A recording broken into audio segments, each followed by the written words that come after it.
এটা আছে তো কেরা দিছে কসে অন্বেষণ দিছে অন্বেষণ দেখেন আর তেল কয়টা লাগতেছে আর তিনজন অন্বেষণের জন্য দোয়া করবেন অন্বেষণ যেন সামনের দিনগুলোতে এরকম মানুষের পাশে থাকতে পারে সবসময় এই আর কি। হ্যাঁ দাদি শীতে কষ্ট হ্যাঁ ওটা কম হাতে দাও ওটা দাও পরে ওটা কেন করতে দিলে এটা দূরি না তো এটা তো ধরুন দাদি এটা আসলে যাদের জিনিস তাদের হাতে না পৌঁছায় দিলে তো সমস্যা তারা তো আমার কাছে হিসাব নেবে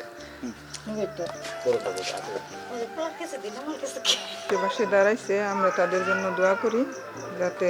তারা আরো ভালোভাবে মানুষের পাশে দাঁড়াইতে পারে আমরা গরিবরা যাতে এদের কাছ থেকে সহযোগিতা পাই এটাই আমরা তাদের জন্য দোয়া করি।